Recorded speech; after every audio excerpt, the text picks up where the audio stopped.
Somebody out there has been scamming college students by leasing an apartment that they don't even own. And now I'm going to tell all of you who's behind it and how it works. So I got a message from a student in New Jersey who said that a number of students have lost money while trying to find an apartment for college. They told me about a guy named Jack Daniel who is a member of the New Jersey Institute of Technology off-campus housing Facebook group. And he made a post about a 2-bedroom, 2-bathroom apartment that he wanted to lease at an affordable price because he wanted students to stay inside during the coronavirus outbreak. So I decided to see what this guy had up his sleeve, and I sent him a private message that said, "Hello, is the 2-bed, 2-bath unit still available?" And he wrote back and he said, "Yeah, it is still available. Do you want more info, please?" And I said, "Yes, please."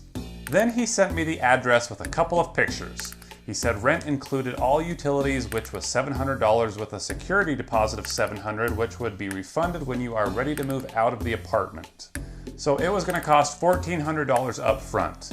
But the address wasn't complete. It only had a street number. So I was like, what is the house or the apartment number? I only see the street. So he responds with the full address, which I immediately threw into Google. And that's when I see that very apartment on Apartment Guide being listed by someone named Vermella Harrison. So if it's owned by Vermella, who's Jack Daniel?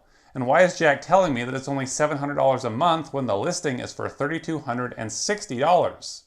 I mean, even a studio apartment is over $1,700. So I wrote Jack back and I said, why is it so cheap? The website is showing it being $1,755 a month.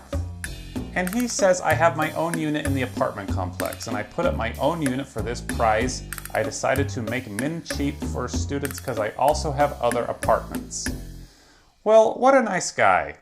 Except not really, because he's cheating students out of money by making them think that they're getting a nice apartment for only $700.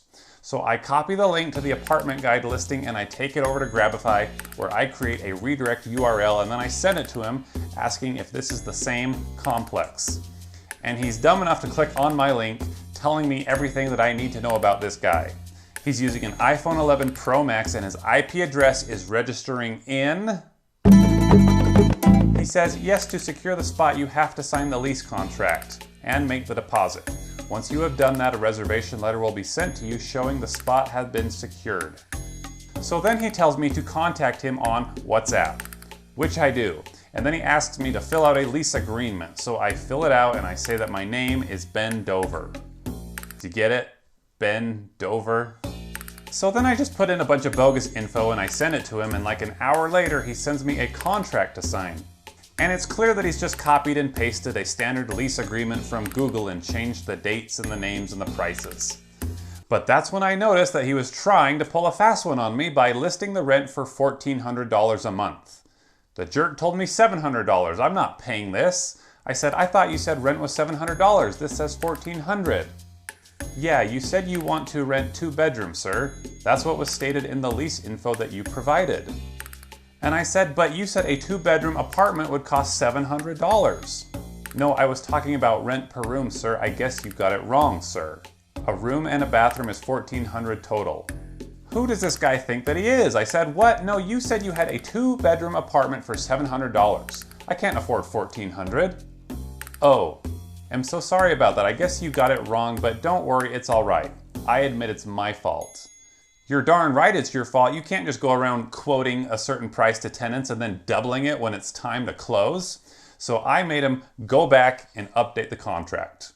Now, why am I making him redo a contract when I know that it's a scam? Well, because if I can take away 1 hour of his life, then that's 1 less hour that he'll have to spend ripping someone else off. And while we wait for that new contract to come, let me just tell you that you need to be thinking about your privacy online. And you should be using a VPN like Surfshark VPN. It's the VPN that I use and trust and always have on when I'm using public Wi-Fi or when I'm interacting with suspicious folks like this dude. I mean, look what kind of info I was able to pull with a single click. You should know that there are people and businesses doing this all the time to you, so you need to keep your online activity private and start using a VPN. And it's not just security that makes a VPN cool, it's the ability to access sites that your country may be censoring or blocking. It's the ability to find deals and save money. Price discrimination is real, and you'll be surprised to know how prices differ depending on where you are in the world. So why don't you just give it a try and go to surfshark.deal/pleasantgreen for an 83% discount and 1 additional month for free. Okay, so the new contract finally comes through and everything looks fine. He says, go through it so we can proceed. If you want me to call you, I can. And I was like, oh really? Yeah, I have some questions. Why don't you give me a call? Is this Jack? Yes, this is Jack Daniel. Oh, hi. Yeah, hello. Okay, so I was just wondering, is this a year lease or a 6-month lease, or is it just a month-to-month lease, or how does it work? No, the lease is flexible. You can have it for as long as you want. Call me crazy, but this does not sound like the guy in the picture. I'm coming for school. I'm not too familiar with the area. Can you tell me a little bit about the area? Like, are there like places to eat or grocery stores nearby? Can you? Yes. We have bus stations and train stations nearby. We have grocery stores. We have Walmart stores. How far? And there are securities in the area as well. How far is the Walmart? Oh, the Walmart is just a few minutes walk from the apartment. Actually, according to Google Maps, it's about a 39-minute walk, but okay. Once you've secured the spot and you're ready to move in, the keys can either be mailed to you or my janitor will come meet you wherever you want and hand over the keys to you and also the password to the infant. What's the janitor's name? Oh, my janitor's name is Donald Robert. What's his name? Donald. Donut? Yes. His name's Donut? Yes. Oh, okay. All right, so what do you need next from me? Once you make the deposit, I'll take the hard soft market on Facebook and I can secure the spot for you. That's not a problem. Okay, and how do I secure the spot? By making the deposits through PayPal, Zelle, or Cash App. Okay, so you're going to send me that information? Yes, which one do you need? PayPal. It would be easiest. Okay, I'll send it to you right away. Okay. So once you make the deposit, you can send me the confirmation. Okay. Okay, thank you. Thanks.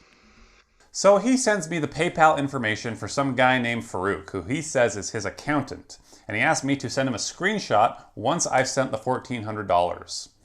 And at this point, I think to myself, I'm going to play their own trick on them, and I'm going to make them think that I have paid them. So I open up Photoshop and I create a receipt that says I just paid Farouk $1,400. Then I send it to him and he says, okay, got it, sir. We'll let him know if he received it. And I'm sure he was thrilled, thinking that he had just gotten someone to fall for his scam.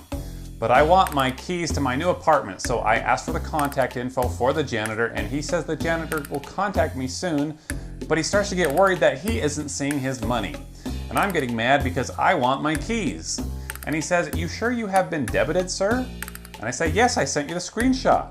And he says he has yet to receive it, sir. And this goes on for like half an hour, and he's clearly getting agitated, and then he eventually starts calling me. So I answer and I try to calm him down. Okay, what about the payment? It'll come through. Oh, you can cancel the payment and resend it again. Why should I cancel? Because they are yet to receive the payment. Maybe it's an issue with your bank. That you should cancel it. Who's your bank? Can I ask you who you bank with? Could you tell me who your bank is? Akron Bank. Which bank? Akron's Bank. Spell that. I've never heard of that. ACORNS. Oh, Acorns. Do they have that in Lagos, Nigeria? Because isn't that where you're from? No. Are you sure you're not from Lagos, Nigeria? Why would I be from Lagos, Nigeria? What are you talking about? Because I traced your IP address and it says you're in Lagos, Nigeria. No, No, I'm not from Lagos, Nigeria. Why would I be in Lagos, Nigeria? What are you trying to talk about? Because you were born there? You live there? I don't know. You tell me. I wasn't born in Lagos, Nigeria. I don't live there. I don't even know what you're talking about. Well, you're there right now. I'm not there right now. Yeah, you are. I'm tracing your IP address right now, and it says you're in Lagos, Nigeria. I'm not in Lagos, Nigeria. Couldn't you just send me a picture to prove it? Picture of what? Here, let's do a video call right now.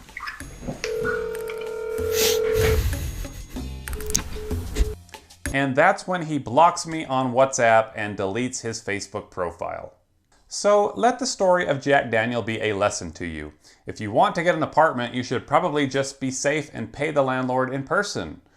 Or at least make sure they are who they say they are. So sorry to ruin your future sales, Farouk, but maybe you can try to use your smarts to do something more honest instead.